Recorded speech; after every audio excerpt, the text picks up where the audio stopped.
వేసవికాలంలో చల్లగా ఇంట్లోనే ఐస్ క్రీమ్ చేసి తింటే ఎంత బాగుంటుందో కదా. మనం కూడా ట్రై చేద్దాం రండి. ముందుగా దీనికోసం లీటర్ పాలు తీసుకోవాలి, చిక్కటివి. జిమ్మెస్ పౌడర్ని 3 టేబుల్ స్పూన్స్ యాడ్ చేసుకోండి. కరెక్ట్గా వినండి, టేబుల్ స్పూన్స్, టీ స్పూన్ కాదు. అదే జిఎంఎస్ పౌడర్ తీసుకున్న స్పూన్తోనే 3 టేబుల్ స్పూన్ల కార్న్ఫ్లవర్ని కూడా యాడ్ చేసుకోండి. స్టెబిలైజర్ పౌడర్ని టీ స్పూన్ యాడ్ చేసుకోండి. 16 టేబుల్ స్పూన్ల షుగర్ని యాడ్ చేసుకోండి. షుగర్ తక్కువ తినేవాళ్ళు ఒక 2 టేబుల్ స్పూన్లు తగ్గించి యాడ్ చేసుకోండి.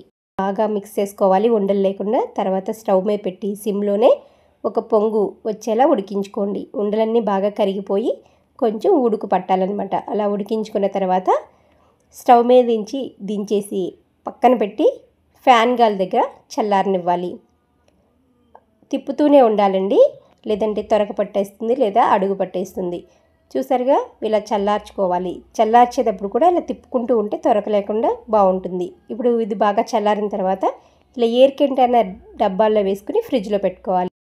6 అవర్స్ తర్వాత ఈ విధంగా గెడ్డలా అవుతుందండి. ఇప్పుడు దీన్ని గెరటితో కానీ స్పూన్తో కానీ ఈ విధంగా పీసెస్ కింద చేసుకుని బాగా పీసెస్ చేసుకుంటే మనం ఇలా బ్లెండ్ చేసినప్పుడు ఈజీగా అవుతుంది. పీసెస్ చేసుకుని ఇలా చాలాసేపు అంటే ఒక 15-20 మినిట్స్ వరకు బ్లెండ్ చేసుకోవాలి. ఒక స్మూత్ కన్సిస్టెన్సీ వచ్చేంత వరకు ఇలా బ్లెండ్ చేసుకుంటూనే ఉండాలి.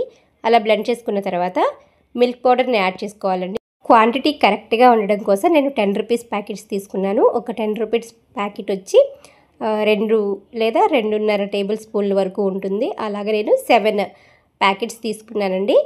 సో మీరు కూడా అలా 10 రూపీస్ ప్యాకెట్స్ తీసుకుంటే మీకు కొలత ఈజీగా ఉంటుంది. ఆ తర్వాత దీంట్లో నేను పైనాపిల్ ఫ్లేవర్ చేస్తున్నాను. సో పైనాపిల్ ఫ్లేవర్ని ఒక 2 టేబుల్ స్పూన్లు యాడ్ చేశాను. ఫుడ్ కలర్ అయితే ఆరెంజ్ కలర్ వేస్తున్నానండి. ఆరెంజ్ కలర్ వేసుకుని బాగా మిక్స్ చేసుకోవాలి. ఇవన్నీ బాగా కలిసేలా మిక్స్ చేసుకోవాలి. ఒకేసారి మిక్స్ అయ్యకుండా కొంచెం పౌడర్ అంతా కొంచెం బాగా కలిసేలా కలుపుకున్న తర్వాత మీరు ఇలా బ్లెండ్ చేసుకుంటే పైకి రాకుండా ఉంటుంది మీ మిల్క్ పౌడర్ అనేది. చూసారుగా, కలర్ అంతా చేంజ్ అయిపోయిందండి. చాలా అంటే చాలా బాగుంటుంది. మీరు బయట కొనే ఐస్ క్రీమ్ కంటే కూడా చాలా టేస్టీగా ఉంటుంది. మీరు కావాలనుకుంటే ఇది ఐస్ క్రీమ్లో ఫ్రూట్స్ కూడా డ్రై ఫ్రూట్స్ కూడా యాడ్ చేసుకోవచ్చండి.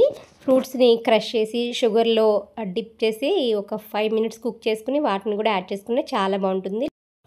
మన ఐస్ క్రీమ్ రెడీ అయిపోయినట్లే చాలా బాగుంటుందండి. ఇలా ఎయిర్ కంటైనర్ బాక్సుల్లో తీసుకుని ఫ్రిడ్జ్లో పెట్టుకుంటే మీకు 15 డేస్ వరకు నిలువ ఉంటుంది. కావాలనుకున్నప్పుడు మీరు ఫ్రూట్స్ కూడా యాడ్ చేసుకోవచ్చు.